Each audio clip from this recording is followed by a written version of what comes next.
فرمانے لگے بیٹی فاطمہ تیری امی نے جبہ رکھنے کا حکم دیا تھا، اگر تیری امی میرے جسم کے جلد کو کاٹ کے رکھنے کا حکم دیتی تو میں اپنے جسم کے جلد کو کاٹ کر کفن میں ہر وہ چھوٹی چیز یا ایسی کوئی کمی پیشی جو مرد کو اپنی بیوی میں نظر آئے اور بیوی کو اپنے شوہر میں نظر آئے، جی زندگی کے اندر جو بھی اس کی کمیاں ہو وہ خود کو چھپا کے رکھے، جی اس کا اشکار نہ کرے، دوسروں کو نہ بتائے۔ میں سمجھتا ہوں اگر کوئی آج کا نوجوان لڑکا ہو یا لڑکی اگر صرف حضور کی اور سیدہ خدیجہ الکبریٰ کی زندگی کو پڑھ لے تو ان کی زندگی میں کوئی کسی قسم کا جھگڑا ہی نہیں ہوگا۔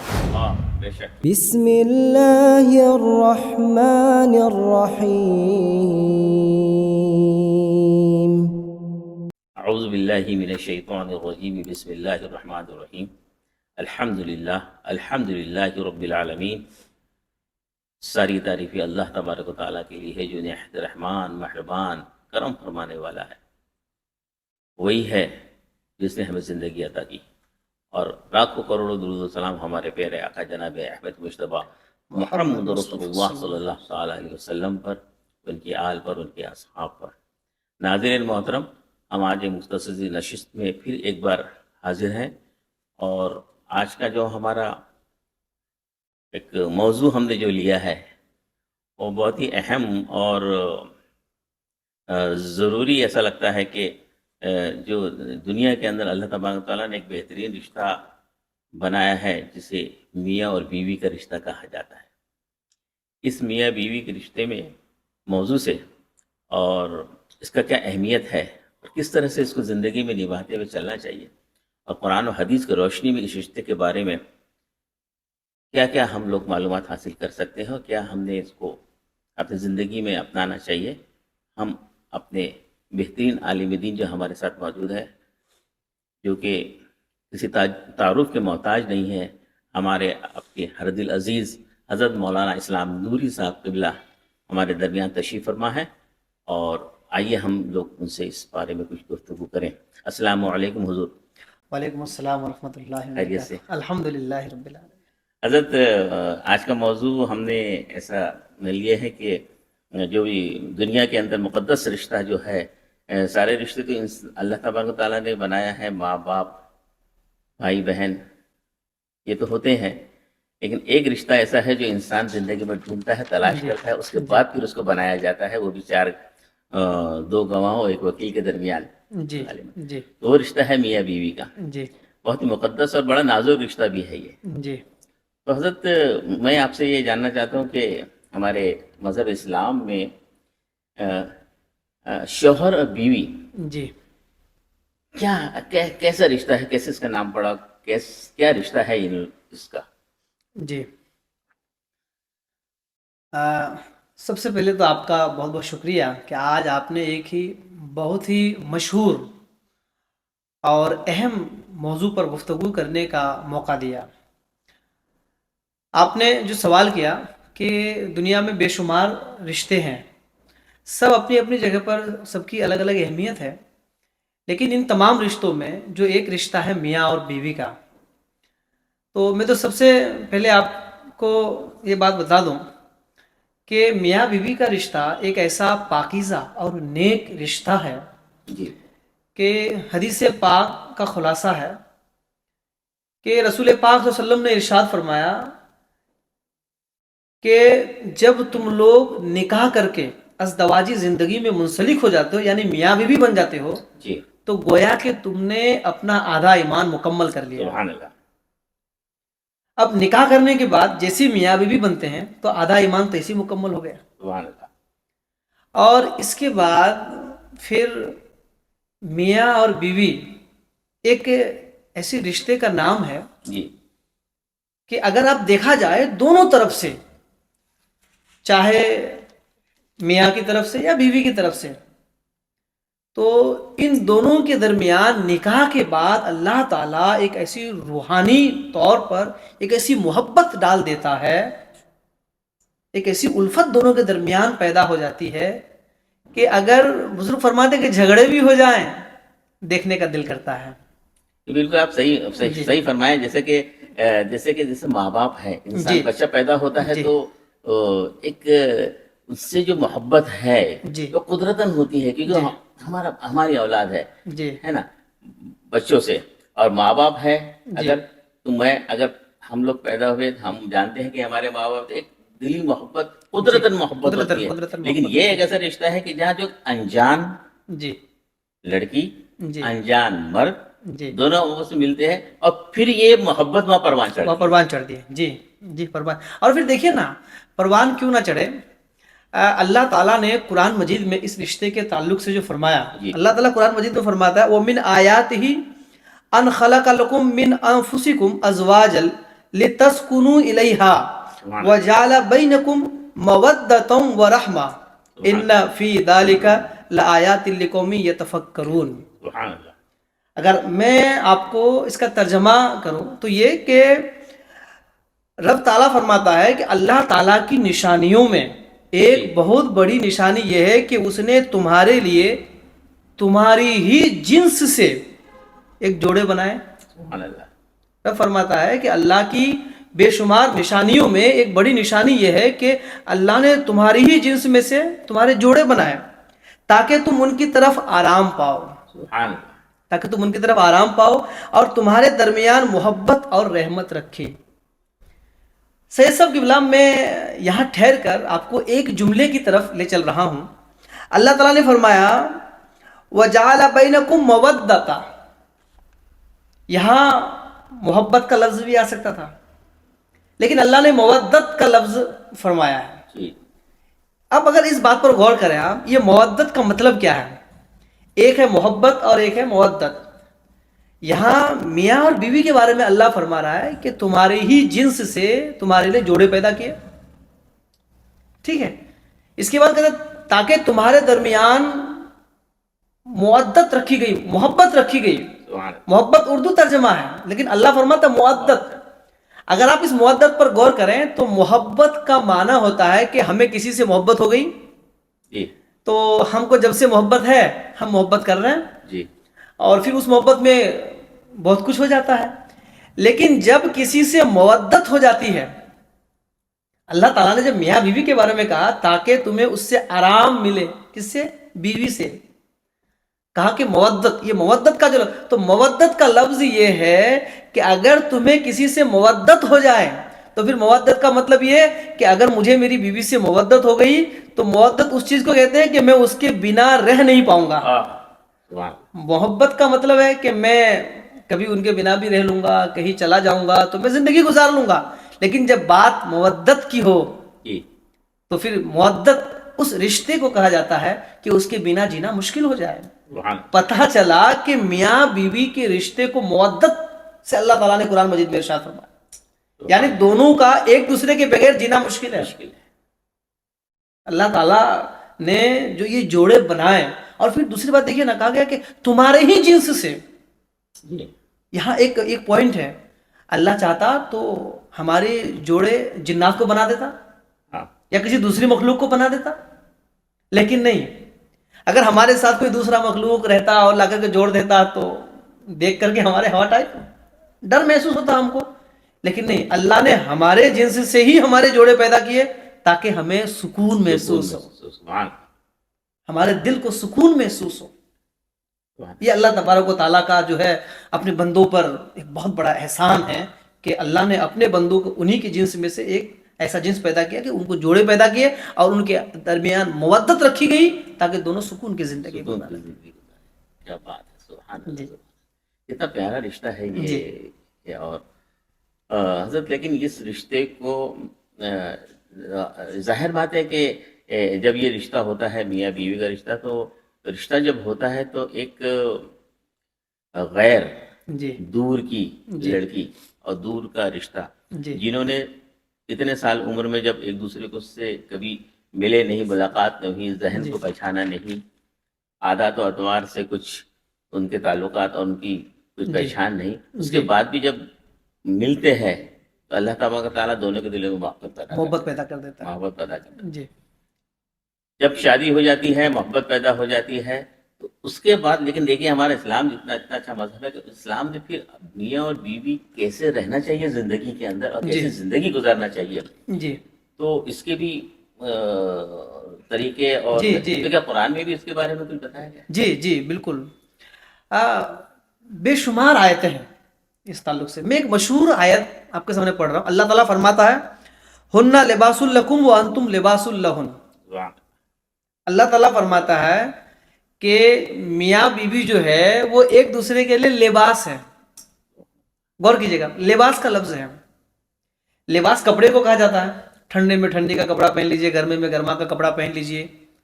اور جب لباس کہہ دیا تو لباس کا کام ہوتا ہے جسم کو چھپانا, جسم کو چھپانا. صحیح. ہم اپنے جسم کو چھپانے کے لیے لباس کا استعمال کرتے ہیں. اللہ فرماتا ہے میاں بیوی تم دونوں ایک دوسرے کے لیے لباس ہو.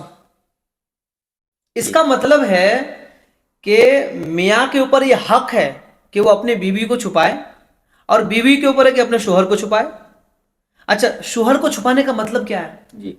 شوہر کو چھپانے کا مطلب یہ ہے, آج عام طور پر بالخصوص نئی جنریشن میں یہ چیز دیکھی جا رہی ہے سید صاحب, جیسے نئی نئی شادیاں ہوتی ہے تو اگر بیوی کے اندر کچھ کمیاں ہے یا کچھ بھی ہے تو نوجوان کیا کرتے ہیں, شادی کے دوسرے تیسرے دن بعد اپنے دوستوں کی مجلس میں جا کر کے اپنی بیوی کی جو اندر کی باتیں ہیں وہ فاش کر دیتے ہیں. جی. اللہ تعالیٰ فرماتا ہے تمہارے لیے, تم بیوی کے لیے لباس ہو, بے شک. تمہیں اس کی اجازت نہیں ہے. اور شوق سے اپنے دوستوں کی محفل میں, کیونکہ آج حالات اتنی خراب ہو گئی ہے, جی. دوست انتظار میں رہتے ہیں کہ میرے دوست کا شادی ہوا ہے تو آؤ پھر ان سے پوچھا جائے.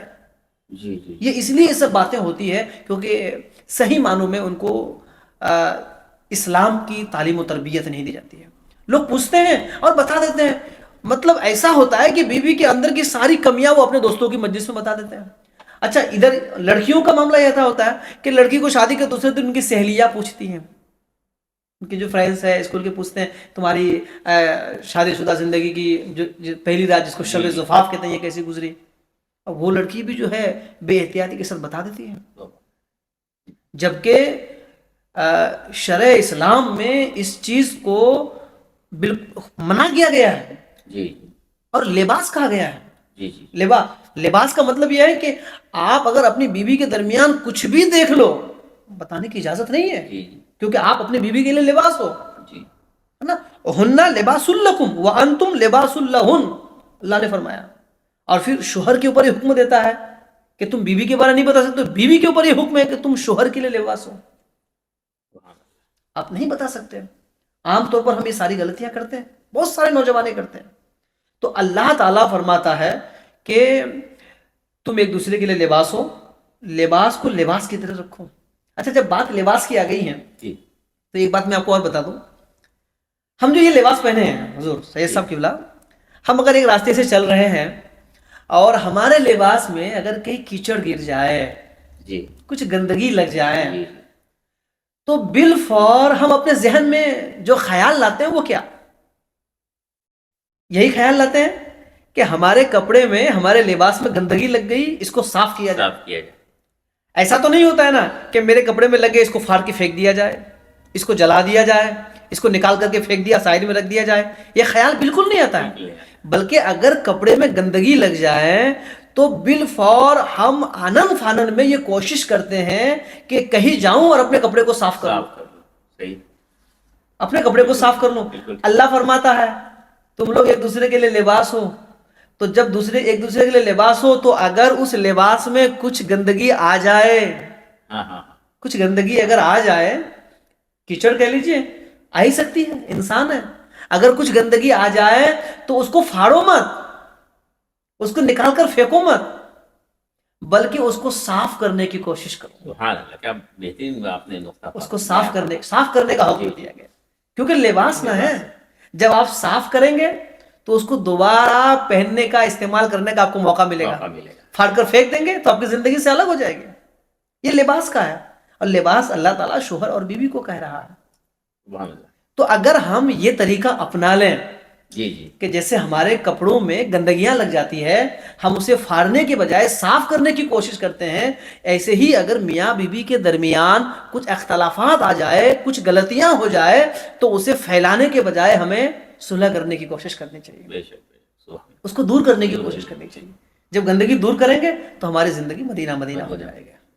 سبحان اللہ, سبحان اللہ. یہ آپ نے جیسا فرمایا کہ جی لباس جی لباس ہے، جی تو اس کا مطلب یہ ہوا موٹے طور پر دیکھا جائے تو جب میاں اور بیوی کا رشتہ شروع ہوتا ہے اور جب محبت قائم ہوتی ہے تو ہر وہ چھوٹی چیز یا ایسی کوئی کمی پیشی جو مرد کو اپنی بیوی میں نظر آئے اور بیوی کو اپنے شوہر میں نظر آئے، جی زندگی کے اندر جو بھی اس کی کمیاں ہو جی وہ خود کو چھپا کے رکھے، جی اس کا اشکار نہ کرے، دوسروں کو نہ بتائے۔ لیکن یہ اللہ کا حکم ہے نا، آپ نے کہا کہ ہر چھوٹی چھوٹی چیز کو چھپا کے رکھنا چاہیے، جی تو جب بندے کے اندر ہر چیز چھپانے کی صلاحیت آ جائے گی تو ہم عام طور پر کیا بولتے ہیں، یہ بندہ بڑا پرہیزگار ہے، جی بڑے تقوی والے ہیں یہ، ہم، ہے نا، یہی بولتے ہیں ہم لوگ۔ ہم، جو غلطیوں کو نظر انداز کر جائے ہم، اور اچھائیوں کی طلب میں رہے وہ پرہیزگار ہوتا ہے۔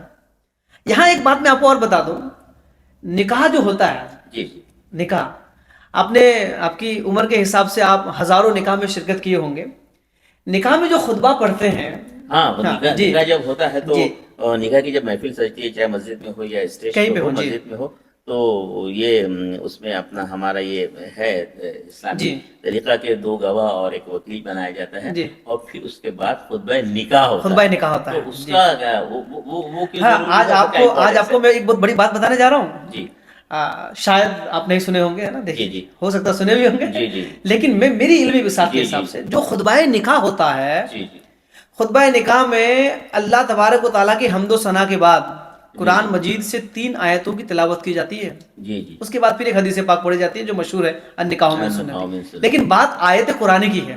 جی اللہ تبارک و تعالیٰ کی حمد و ثنا کے بعد جو قرآن مجید کی 3 آیتیں پڑھتے ہیں، ہم، اللہ تعالیٰ نے اس خطبہ نکاح میں تینوں آیت میں نکاح کے بارے میں کہیں بیان ہی نہیں فرمایا، اچھا کہیں نہیں، آپ غور کیجئے گا، جی تینوں آیت میں نکاح کا نہ کوئی بیان ہے، نہ نکاح کے اوپر کوئی فضیلت ہے، کچھ بھی نہیں ہے۔ پھر آپ بولیں گے پھر کیوں پڑھی جاتی ہے؟ ان تینوں آیتوں میں اللہ تبارک و تعالیٰ نے جس بات پر زور دے کر ارشاد فرمایا وہ ہے تقوی اور پرہیزگاری، سبحان اللہ۔ تینوں آیت کا خلاصہ، تینوں آیتوں کا جو خلاصہ نکلتا ہے وہ ہے تقوی اور پرہیزگاری۔ اچھا، اس سے ہم بتانا کیا چاہ رہے ہیں؟ حضرت وہ جی دہرا دیں گے آپ وہ آیت جو ہے جی خطبے کی ایک بار؟ ہاں، جیسے کہ سب سے پہلی آیت پڑھتے ہیں، یا ایھا الناس اتقوا ربکم الذی خلقکم من نفس واحدہ وخلق منها زوجها وبث منهما رجالا كثيرا ونساء واتقوا الله الذي تساءلون به والارحام ان الله كان عليكم رقيبا۔ سبحان اللہ، یہ آیتیں پڑھی جاتی ہیں، جی پھر ایک آیت پڑھی جاتی ہے، یا ایھا الذین آمنوا اتقوا اللہ حق تقاته ولا تموتن الا وانتم مسلمون۔ اس کے بعد یا ایھا الذین آمنوا اتقوا اللہ وقولوا قولا سدیدا یصلح لکم اعمالکم ویغفر لکم ذنوبکم ومن یطع اللہ ورسولہ فقد فاز فوزا عظیما۔ یہ تینوں آیت جو پڑھی جاتی ہے، سبحان تینوں آیت میں اللہ تعالیٰ نے جس چیز پر زور دیا وہ تقوی اور پرہیزگاری پر، تقوی اور پرہیزگاری۔ تقوی اور پرہیزگاری پر۔ اب میں جو آپ کو بتانے جا رہا ہوں وہ یہ کہ خطبہ نکاح میں جو آیتیں پڑھی جاتی ہے اس پر تقوی اور پرہیزگاری پر زور اس لیے دیا گیا ہے کہ یہ خطبہ وہاں پڑھی جا رہی ہیں کہ اب ایک مرد اور ایک عورت یہ لوگ ازدواجی زندگی میں منسلک ہو رہے ہیں، منسلک ہو رہے ہیں۔ یہ میاں بیوی کے رشتے میں آ رہے ہیں۔ جی جی رب تبارک و تعالیٰ تقوی اور پرہیزگاری کا ذکر بار بار اس لیے کر رہا ہے کہ میاں بیوی کے درمیان جتنی زیادہ تقوی اور پرہیزگاری ہوں گی اس رشتے سے اتنی خوشبو آئے گی، سبحان اللہ، سبحان اللہ، بے شک، یعنی اس رشتے کا جڑ تقوی پر ہے۔ سبحان اللہ، سبحان اللہ، جب تقوی آ جائیں گی سبحان اللہ۔ تو پھر یہ جو دنیا کے جھمیلے ہیں، جھگڑے ہیں، جی جی یہ ساری چیز آٹومیٹک ختم ہو جائے گی۔ سبحان اللہ، اس بندے کے اندر جنہوں نے تقوی کو اپنا لیا، پرہیزگاری کو اپنا لیا، میں سمجھتا ہوں ان کی زندگی میں گالی گلوچ جھگڑے یہ کچھ نہیں آئیں گے۔ سبحان اللہ۔ کتنا کتنا بہترین ہمارا مذہب ہے نا کہ جب ہم اتنے مقدس رشتے میں جب ہم نکاح کی محفل ہوتی ہے اور نکاح کی محفل کے اندر جو خطبہ جی یا اس کو کہہ لیجیے ایک میسج، ایک پیغام اللہ کی طرف سے جو جی بندوں کو پہنچایا جاتا ہے، جی جو بھی لوگ اس میں شریک ہوتے ہیں، سامنے میں موجود ہوتے ہیں اور جی دولہا موجود ہوتا ہے، دلہن، اس کو ایک کتنا کلیئر اور واضح پیغام اللہ کی طرف سے پہنچایا جاتا ہے جی کہ تم اس نئے رشتے میں بننے والے ہو تو اس کے تم پر کیا کیا حقوق ہے, کیا کیا تمہیں حقوق کیسے ہے. زندگی گزارنا چاہیے. جی. جیسا آپ نے فرمایا 3-4 آیتوں کے اندر کتنا بہترین طریقے سے بتا دیا کہ آپ کے اب آج کے بعد آنے والی زندگی کتنے بہترین طریقے سے آپ کو گزارنا ہے, تو ان سب چیزوں پہ آپ عمل کیجیے. جی. اتنا اچھا ہے نا, کیونکہ اسٹارٹنگ میں ہی آپ کو, شروعات میں ہی یہ تعلیم و تربیت آپ کو اللہ تبارک و تعالیٰ کی جانب سے آپ کے نکاح کے وقت ہی دی جا رہی ہے. دی جا رہی ہے. اور پھر اسلام میں کتنا پیارا مذہب ہے. آپ نکاح کو دیکھ لیجیے نا, اب حضرت آدم کی زندگی کو پڑھیے. جی. حضرت آدم علیہ السلام کی زندگی کو دیکھیے آپ. حضرت آدم علیہ السلام کو اللہ تعالیٰ نے بنا کر جب جنت میں رکھا, جی. حضرت آدم علیہ السلام, جنت میں کس چیز کی کمی ہے؟ جی جنت ہے, جنت ہے, کسی چیز کی کمی نہیں جو ہے, سوچے وہ حاضر. کسی چیز کی کمی نہیں ہے. جی. جی. لیکن پھر بھی حضرت آدم علیہ السلام بے چین رہتے تھے. جی. سکون نہیں تھا نا, ان کو سکون نہیں مل رہا تھا. کسی چیز کی کمی نہیں تھی جنت میں. اللہ تعالیٰ نے حضرت آدم علیہ السلام کے پسلی سے ماں حوا کو پیدا کیا. پیدا کرنے کے بعد جیسے نکاح کیا, جنت ایک طرف, حضرت آدم کے ساتھ ماں حوا ایک طرف. حضرت آدم گویا کہ کہہ رہے تھے کہ جنت میں تھا, سکون نہیں مل رہا تھا. جیسی ماں حوا سے نکاح کر لیا تو جنت کی وادیاں بھول گیا اور ماں حوا کے ساتھ سکون محسوس کرنے لگا. سبحان اللہ. اسی چیز کو تو بیوی کہتے ہیں. جی. جی. اس سے اندازہ یہ ہو رہا ہے کہ ایک انسان کو دنیا کی تمام نعمتیں دے دی جائے اور زندگی میں بیوی نہ ہو, جی. زندگی میں بیوی نہ ہو, تو وہ سکون نہیں مل سکتی زندگی میں جو بیوی کے ساتھ ہے. جی. جی. اب آقا کریم صلی اللہ علیہ وسلم کی زندگی کو دیکھیے. حضور صلی اللہ علیہ وسلم نے 25 سال کی عمر میں 40 سالہ حضرت خدیجہ الکبریٰ سے نکاح کیا. رضی اللہ تعالیٰ عنہ. نکاح کیا حضور صلی اللہ علیہ وسلم نے, اور پھر 25 سال تک حضرت خدیجہ الکبریٰ رضی اللہ تعالیٰ عنہ حضور کے نکاح میں رہی. اچھا 25 سال تک. 65 سال ان کی عمر ہو گئی تھی, حضور کی عمر 40 سال. اچھا. ہاں, 65 سال کی عمر میں حضور کی عمر 50 سال, کیونکہ 25 سال رہی تو حضور صلی اللہ علیہ وسلم 25 سال کی عمر میں حضرت سیدہ خدیجہ الکبریٰ رضی اللہ تعالیٰ عنہا سے نکاح کیے. 25 سال تک آپ کی نکاح میں رہی. 65 سال کی عمر میں حضرت خدیجہ الکبریٰ رضی اللہ تعالیٰ عنہا کا وصال ہوا. آپ غور کریں, اس 25 سالہ زندگی میں ہمارے نبی اکرم صلی اللہ علیہ وسلم نے کوئی دوسرا نکاح نہیں کیا.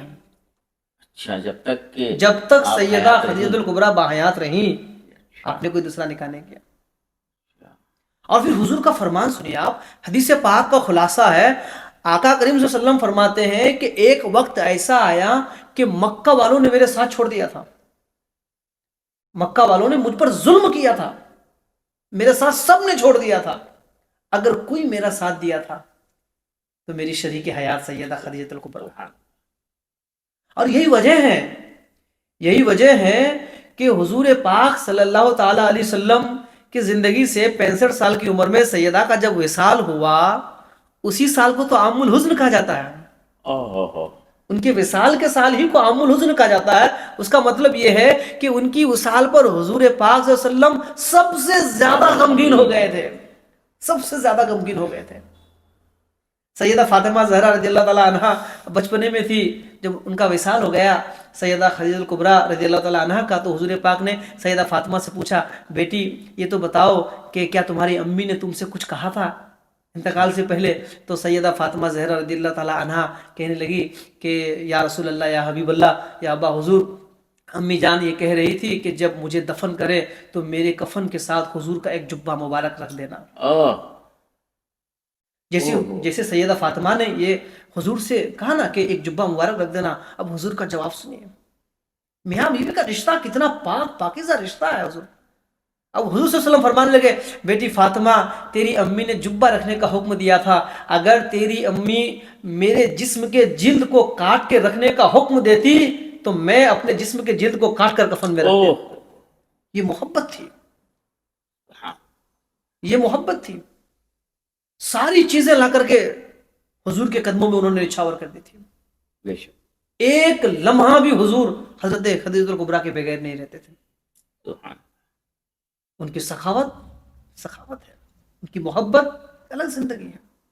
آپ اگر مکمل سیدہ خدیجہ الکبریٰ کی زندگی کو پڑھیں اور حضور پاک صلی اللہ علیہ وسلم کے ساتھ جو 25 سالہ زندگی انہوں نے گزاری، تو میں سمجھتا ہوں اگر کوئی آج کا نوجوان لڑکا ہو یا لڑکی اگر صرف حضور کی اور سیدہ خدیجہ الکبریٰ کی زندگی کو پڑھ لے تو ان کی زندگی میں کوئی کسی قسم کا جھگڑا ہی نہیں ہوگا، ہاں بے شک، کوئی جھگڑا نہیں ہوگا، صرف اس زندگی کو پڑھ لے خالی ہو، بے شک، کوئی جھگڑا نہیں ہوگا۔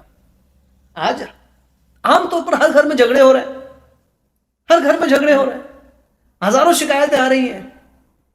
اس لیے جھگڑے ہو رہے ہیں کیونکہ آج ہم نے سیرت نبوی کو پڑھنا چھوڑ دیا، حیات سیدہ کو پڑھنا چھوڑ دیا، حیات سیدہ فاطمہ زہرا کو پڑھنا چھوڑ دیا، حیات سیدہ عائشہ رضی اللہ تعالی عنہا کو پڑھنا چھوڑ دیا۔ جس دن ہم یہ پڑھنا شروع کر دیں گے ہمارے گھروں سے جھگڑے آٹومیٹک دور ہو جائیں گے، دور ہو جائیں گے، بے شک، بالکل صحیح بات فرمایا، جس دن پڑھنا شروع کر دیں گے بے شک، ہمارے گھروں میں جھگڑے نہیں ہوں گے۔ بے شک، آج اگر جھگڑے ہو رہے ہیں، فساد ہو رہے ہیں، رشتے ٹوٹ رہے ہیں، طلاق ہو رہے ہیں، تو یہ صرف اور صرف اس کا نتیجہ یہ ہے کہ ہم نے حضور اور حضور کے ازواج مطہرات کی زندگی کو پڑھنا چھوڑ دیا ہے۔ بے شک، بے شک، میں تو یہ سب سے گزارش کروں گا کہ شادی سے پہلے ایک بار ازواج مطہرات اور حضور پاک صلی اللہ علیہ وسلم کی زندگی کو پڑھنا چاہیے ہر نوجوان کو، چاہے وہ لڑکا ہو چاہے وہ لڑکی ہو، بے شک، ان کو زندگی گزارنے کا مقصد پتہ چل جائے گا۔ حضور صلی اللہ علیہ وسلم جو حضرت سیدہ عائشہ رضی اللہ تعالی عنہا کے ساتھ جنہوں نے زندگی گزاری، حضور آج عام طور پر دیکھیں نا، اگر ہم اپنے بچوں کی شادی کرتے ہیں نا، عام طور پر چاہے وہ گجرات ہو، مہاراشٹر ہو، بنگال ہو، کہیں بھی ہو، تو لڑکے کے ماں باپ کی دل کی تمنا رہتی ہے میرے گھر میں ایسی لڑکی آئے جو کچن بھی سنبھالے، ہم کو بھی سنبھالے، ہمارے بیٹے کو بھی سنبھالے، گھر بھی سنبھالے۔ مطلب یہ نہیں کہ وہ بہو لا رہے ہیں مطلب نوکرانی آئے، سارا کام آ کر کے سنبھالے، انتظار میں رہتی ہے۔ ارے اس ماں باپ نے پال پوش کر کے آپ کے حوالے کر دیا نوکرانی بنا کر کے، آپ نے اس کو نوکرانی سمجھ لیا ہے، انتظار میں رہتی ہے۔ اگر تھوڑی بہت حضور کچن میں اونچ نیچ ہو گئی تو پھر وہ ساری چیزیں آج سننا پڑتا ہے، اللہ کی پناہ ہے۔ اب حضور کی زندگی کو دیکھیے، سب سے کم عمر سیدہ عائشہ رضی اللہ تعالی عنہا کی حضور کے نکاح میں۔ جی جی، ایک حدیث کا مفہوم ہے، حضرت سیدہ طیبہ طاہرہ پارسہ عفیفہ سیدہ عائشہ صدیقہ رضی اللہ تعالی عنہا جب حضور کی نکاح میں آئی تو بتا رہے تھے کہ ایک بار آٹا گوندھ رہی تھی، آپ بچپنا تھی نا، کم عمر تھی آپ کی، آٹا گوندھ رہی تھی، آٹا گوندھتے گوندھتے کہا جا رہا ہے کہ کئی بار آپ کی آنکھیں لگ جاتی تھی، آپ سو جاتے تھے۔ اور ایسا بھی ہے، حدیث کا مفہوم ہے، ایسا بھی ہے کہ کئی بار تو آپ گھنٹوں وہیں پہ سوئی رہتی تھی، عمر کم تھی۔ اچھا، جب آپ سوئی رہتی تھی تو حضور صلی اللہ علیہ وسلم جب آتے گھر میں تو آ کر کے ہڑکاتے نہیں تھے، جھڑکتے نہیں تھے وہ آج کی طرح۔ آج اگر بہویں گھر میں اس طرح کریں تو آج کے ساس سسر، سارے گھروں کی بات میں نہیں کر رہا ہوں لیکن اکثر گھروں میں جینا حرام کر دیتی ہیں۔ جی جی، حضور صلی اللہ علیہ وسلم حضرت سیدہ عائشہ رضی اللہ تعالیٰ عنہا کو اٹھاتے بٹھاتے اور پھر پوچھتے، عائشہ تمہاری آنکھ لگ گئی، اچھا آپ چہرہ دھو لو، پھر کھانا آ کر کے بناؤ۔ کیا محبت سکھایا حضور نے ہمیں، سبحان، جھڑکو نہیں، اور حضور ان کے کام میں بھی ہاتھ بٹاتے تھے، بٹاتے، ہاتھ بٹاتے تھے۔ سیدہ عائشہ صدیقہ رضی اللہ عنہا جب بھی، ہو جی گیا، کچھ بھی کام، کچن کا کام بھی ہو، کچھ بھی کام ہو، یہاں تک کہ کپڑے دھونے تک، کچن کے کام تک، گھریلو سارے کام تک، حضور صلی اللہ علیہ وسلم جو ہے سیدہ عائشہ صدیقہ رضی اللہ تعالیٰ عنہ کے ساتھ ہاتھ بٹاتے تھے۔ سبحان اللہ، بھئی حقوق نہ ہے، وہ آپ کے میاں بیوی ہے۔ آج کیا دیکھا جا رہا ہے، اب غور کریں ذرا، آج اگر آج کا نوجوان اگر بیوی کے ساتھ میں کام کرے نا تو گھر کی عورتیں چڑھا کر کہتے ہیں یہ دیکھو جورو کا غلام ہو گیا، جی جی بولتے یہ تو بس اپنے جورو کی بات پر ہی چل رہا ہے، جبکہ حقیقت یہ ہے کہ ان کو تعلیمات حضور کا علم نہیں ہوتا ہے۔ جی، حضور نے جو تعلیم دیا ہے ہمیں، آج جھگڑے کیوں ہوتے ہیں، انہی باتوں پر جھگڑے ہوتے ہیں۔ حضور نے ہمیں کیا سکھایا ہے، ایک حدیث کا خلاصہ ہے کہ جب حضرت آقا کریم صلی اللہ علیہ وسلم اور سیدہ عائشہ صدیقہ رضی اللہ تعالی عنہا کھانا کھانے کے لیے بیٹھتے تو فرماتے ہیں کہ سیدہ عائشہ صدیقہ گوشت یعنی ہڈی والی گوشت کو کھا لیتی تھی اور کسی ہڈی کو چوس کر کے نیچے دسترخوان میں رکھ دیتی تھی، حضور اس ہڈی کو اٹھا کر کے چوسا کرتے تھے۔ سبحان سبحان، کیوں چوسا کرتے تھے؟ اس سے درس یہ دے رہے ہیں حضور صلی اللہ علیہ وسلم تاکہ دونوں کے درمیان محبت پیدا ہو۔ محبت کا ہے، سبحان، سیدہ عائشہ صدیقہ رضی اللہ تعالیٰ عنہ اگر پانی پیتے گلاس میں تو حضور تکتے رہتے تھے کہ سیدہ نے کہاں پر منہ لگایا ہے۔ جہاں سے منہ سیدہ عائشہ صدیقہ نے لگایا، حضور صلی اللہ علیہ وسلم وہیں پر لعاب دہن لگا کر پانی پیتے تھے. کیوں پیتے تھے؟ اپنی امت کو یہ درس دینے کے لیے تاکہ دونوں کے درمیان محبت پیدا ہو. اور آج ہم کیا کر رہے ہیں؟ آج اگر بیوی کے ساتھ میں کوئی بیٹا کھانا کھا رہا ہے تو بھابیاں تو بہت دیر میں پہلے مائیں کہتی ہے کہ دیکھو میرے بیٹے کو جو ہے میری بہو نے اپنا ہاتھ میں قبضہ کر لیا، بس قبضہ کر لیا. ہاں بولے یہ اب اس کو قبضے میں کر لیا، اب یہ میرے بات پر نہیں ہے. اللہ کی پناہ، حضور صلی اللہ علیہ وسلم کی یہ تعلیم نہیں ہے. اور پھر در بدر بھٹکتی رہتی ہے مائیں کہ میرے بیٹے کو انہوں نے قبضہ کر لیا، اپنے ہاتھ میں کر لیا، اور کیا کیا باتیں آ جاتی ہے. میں تو ان ماؤں سے، ان باپ سے بس یہی گزارش کروں گا کہ آپ تعلیمات نبی کو پڑھیں.